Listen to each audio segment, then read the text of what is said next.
तो previous class में क्या क्या हो गया था, देखो कॉपी नोट्स। प्रीवियस क्लास में ड्रिफ्ट वेलोसिटी हो चुका था। आज हम लोग करेंट डेंसिटी के बारे में पढ़ेंगे। सिंपली ये क्रॉस सेक्शनल या सिंपली एक सिलेंड्रिकल शेप का कंडक्टर है जिसका length L, area of cross section A। यहां पर एक छोटा सा cross sectional area green colour का ले लिया। करंट डेंसिटी और क्रॉस सेक्शनल एरिया के बीच का एंगल थीटा ले लिया। तो कहता है किसी भी पॉइंट पर करंट डेंसिटी आप जब फाइंड करते विद इन द कंडक्टर, तो it is defined as the current per unit area. इसका मतलब current density at a point within a conductor is the current to a unit area of the conductor around that point, provided that area is perpendicular to the direction of flow of current at that point. Simply हम यहां पर इस area vector का component in the direction of current density ले ले तो वो ds cos theta हो जाए। इसलिए हम लोग मैथमेटिकली जब लिखेंगे इसको, तो करंट डेंसिटी को लिखने का जो तरीका होगा, एक तो सिंबल इसका J होगा, ये वेक्टर क्वांटिटी है, और जब हम इसको लिखेंगे तो यहां पर current density J is equal to current इस पार्ट का जो होगा उस पार्ट के लिए टोटल करंट यदि I है तो इस सेगमेंट के लिए करंट हम DI ले लेंगे। तो current density J is equal to DI, area per unit या करंट पर यूनिट एरिया, तो DI by DS cos theta. अब इसको हम लोग इस फॉर्म में लिख देंगे, DI is equal to JDS cos theta. अब ये दोनों डॉट प्रोडक्ट के फॉर्म में है, इसलिए J डॉट DS हो जाएगा। और टोटल करंट जब निकालेंगे तो इसको हम लोग इंटीग्रेट कर देंगे। It is integration of J dot DS,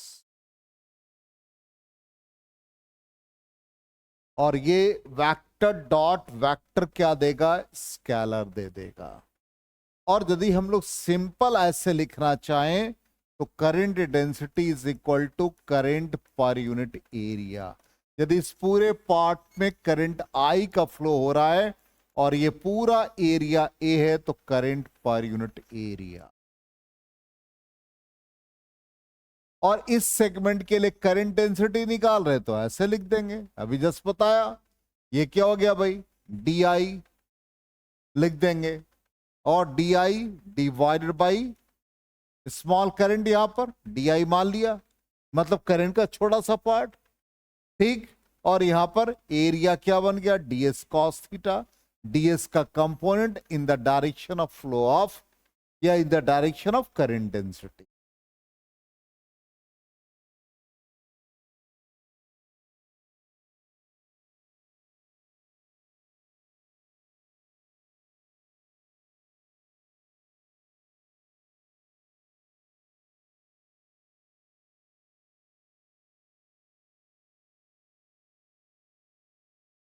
हो गया, इरेज करें। अब देखो इसका एप्लीकेशन, इसको हम लोग यूज कैसे करते हैं, प्रॉब्लम में कैसे यूज करेंगे। फॉर्मूला सीख लिया, मैथमेटिकल रिप्रेजेंटेशन सीख लिया।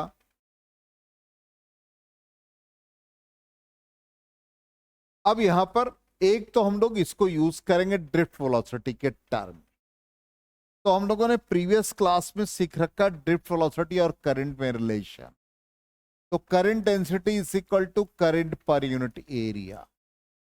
करंट का वैल्यू हम लोगों ने ड्रिफ्ट वेलोसिटी के फॉर्म में NEAVD पढ़ा था, एरिया से डिवाइड कर देंगे तो करंट डेंसिटी हो जाएगा NEVD।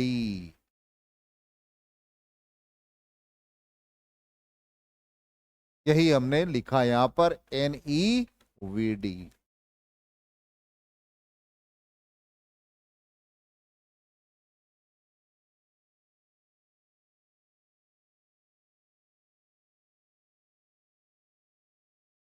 अब मान लो कि आपके पास यहां तो चार्ज कैरियर इलेक्ट्रॉन है, तो इलेक्ट्रॉन का करंट डेंसिटी Je हो गया, number density of electron, electronic charge, drift velocity.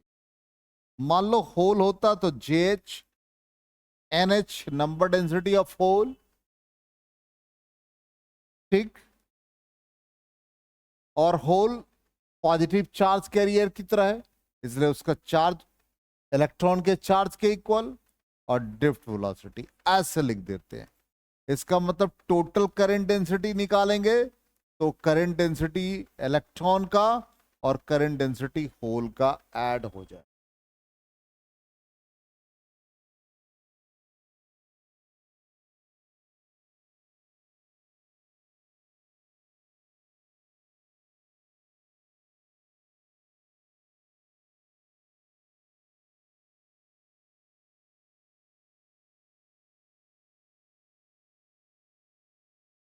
हो गया, इरेज करें।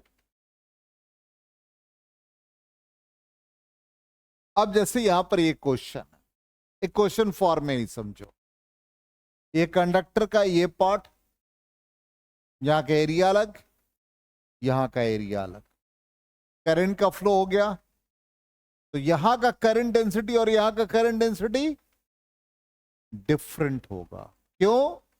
करंट तो सेम है, यहां से जो इस कंडक्टर में करंट का फ्लो हुआ, यदि मान लो यहां से 4 एम्पियर का फ्लो हुआ तो throughout the conductor 4 ampere ही है, तब तो करंट का वैल्यू यहां सेम हो गया।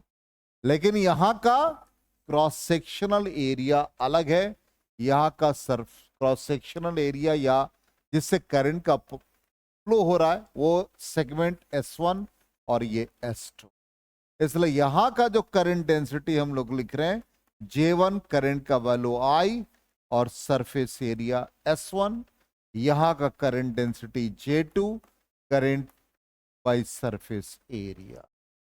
अब यह भी हो सकता है कि आपसे पूछा जाए कि कहां पे करंट डेंसिटी ज्यादा, तो करंट डेंसिटी सरफेस एरिया जहां का लेस, इसका मतलब J1 ग्रेटर देन J2 आ जाए।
हो गया,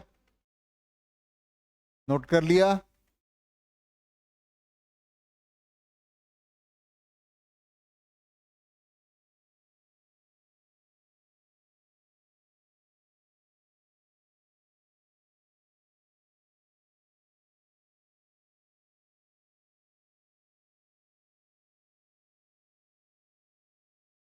चलिए नेक्स्ट पार्ट में आए,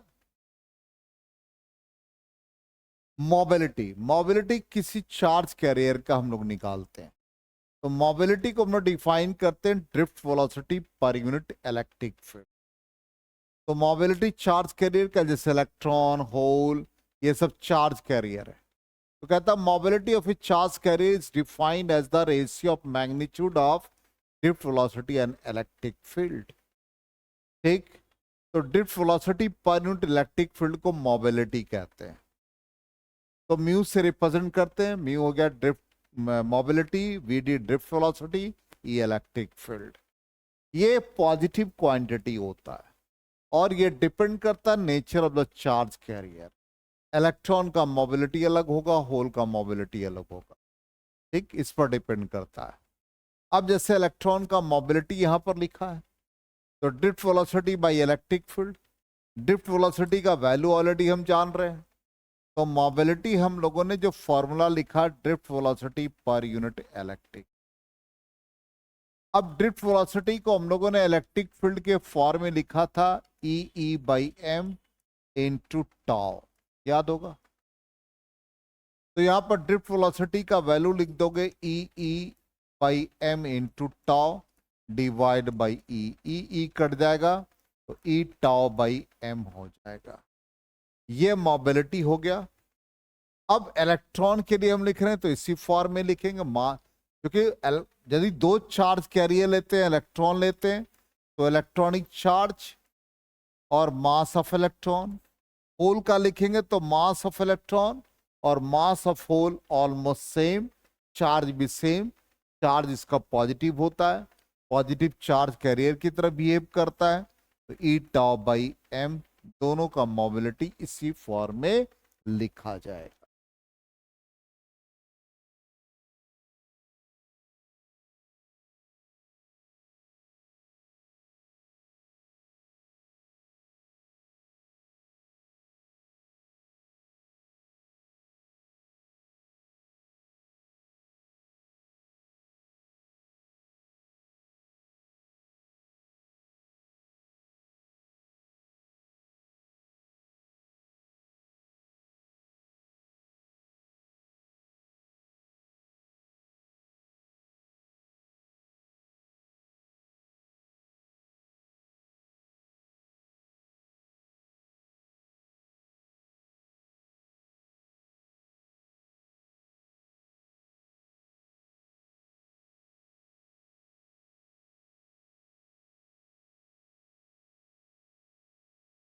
हो गया, इरेज करें।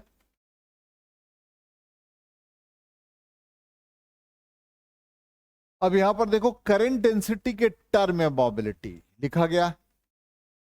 अभी हम लोगों ने करंट डेंसिटी को डिफाइन किया, देखो ध्यान से, current per unit area. Current को लिखा N E A V D by area, A और ए कैंसिल, तो एन ई वी डी आ गया। ठीक। अब यहां पर मोबिलिटी को हमने डिफाइन किया हुआ drift velocity per unit electric field. इसका मतलब ड्रिफ्ट वेलोसिटी का value mobility into electric field हो जाएगा, मोबिलिटी इनटू इलेक्ट्रिक फील्ड। ये आ गया। अब करंट डेंसिटी हम इलेक्ट्रॉन का लिखेंगे, तो यहां पर number density of electron, electronic charge, mobility electron का, इलेक्ट्रिक फील्ड। वेक्टर फॉर्म में लिखना चाहो तो electric field vector, current density vector quantity. इसी तरह से होल का मोबिलिटी लिखोगे तो क्या आ जाएगा, number density of hole, hole का चार्ज सेम, मोबिलिटी होल का म्यू एच, और इलेक्ट्रिक फील्ड सेम, और दोनों का करंट डेंसिटी निकालेंगे तो vector sum of current density electron and hole, दोनों का एडिशन। अब इससे हम लोगों को ई इलेक्ट्रिक फील्ड, चार्ज और इलेक्ट्रिक फील्ड कॉमन मिल गया, तो ये हम लोग कॉमन ले लेंगे और ये आ जाएगा number density of electron, mobility of electron, number density of hole, mobility of hole.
हो गया।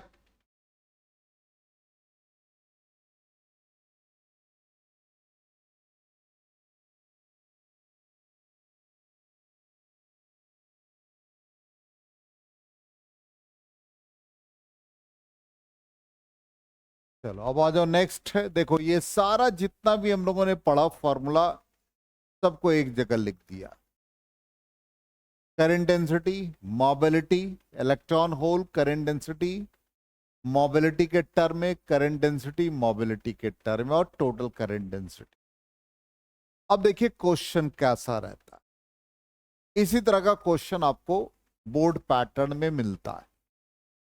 Define the term mobility of charge carriers in a conductor. तो mobility, drift velocity per unit electric field, write its SI units, what is the relationship between relaxation time। तो mobility का relaxation time के साथ relation है, जो हम लोगों ने ड्रिफ्ट वेलोसिटी को इस फॉर्म में लिख दिया, तो directly related to relaxation time. ठीक। नेक्स्ट क्वेश्चन देखिए ऐसा रहेगा, how does the mobility of electrons in a conductor change if the potential difference applied across the conductor is doubled, keeping its length and temperature of the conductor constant। Mobility, mobility के expression में कहीं भी आप देखो potential difference नहीं मिलेगा। सही है, इट इज इंडिपेंडेंट। देख रहे हो, है मोबिलिटी में नहीं है। तो इसका मतलब यदि पोटेंशियल डिफरेंस अप्लाई करोगे और वो डबल कर दोगे, जबकि लेंथ और टेम्परेचर कांस्टेंट है, तो mobility remains same. Clear? Erase करें। नेक्स्ट क्वेश्चन देखिए, सेम से लिखा हुआ कहता है, steady current flows in A metallic conductor of non uniform area of cross section. Which of the following quantities, या which of these quantities is constant along the conductor? Current, current density, drift velocity। मान लो हमने एक conductor का non uniform area ऐसा ले लिया, conductor, यहां से करंट का फ्लो हो गया, मान लो यहां से 10 एम्पियर करंट का फ्लो, इंटायर कंडक्टर में 10 एम्पियर, ये चेंज नहीं किया। लेकिन यदि यहां का करंट डेंसिटी निकालेंगे, तो करंट डेंसिटी यहां पर करंट सेम रहेगा, एरिया अलग है।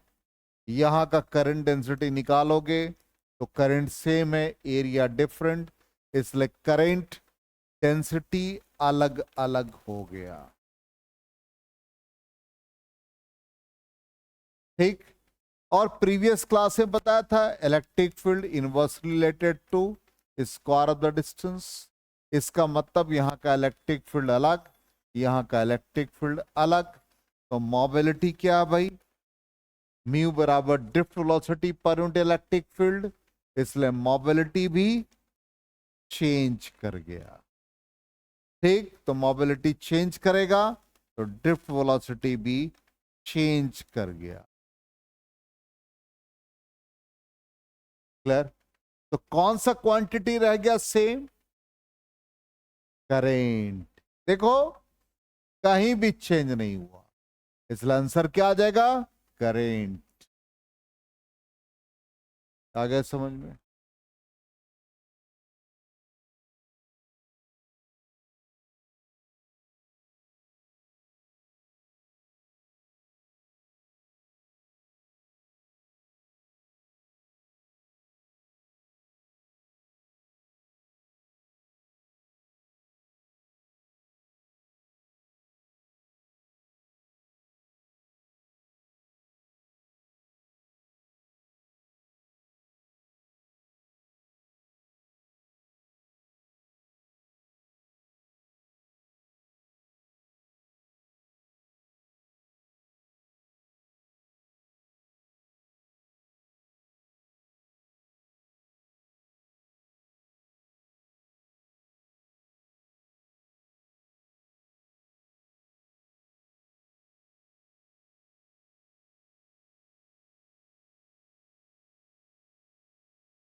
नोट कर लिया?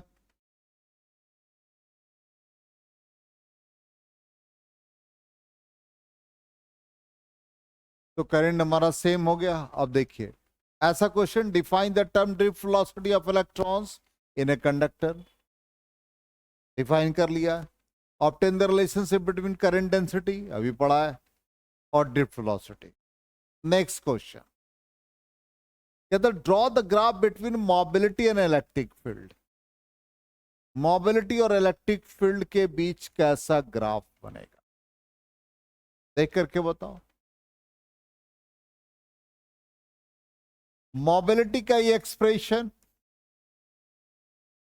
Drift velocity per unit electric field, ये ना। तो ड्रिफ्ट वेलोसिटी का वैल्यू डाल देते हैं, तो क्या बन जाता भाई, जल्दी बताओ। अरे तुम लोग इतना क्या पढ़ाया था? अरे e e by M into tau, electric field से इंडिपेंडेंट हो गया। कहीं भी इलेक्ट्रिक फील्ड है? Yes no? कहां है? ईटा बाई ए में कहां है इलेक्ट्रिक फील्ड? इसलिए mobility is independent of electric field. तो मोबिलिटी और इलेक्ट्रिक फील्ड के बीच ग्राफ प्लॉट करेंगे तो straight line, it is independent of electric field.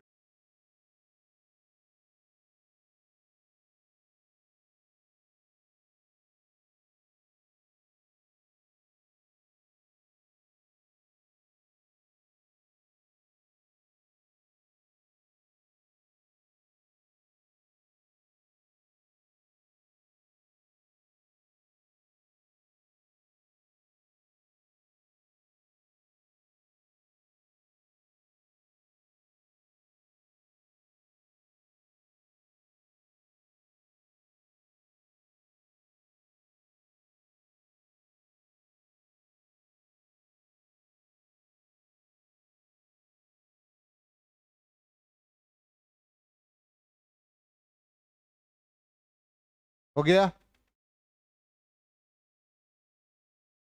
Erase करें?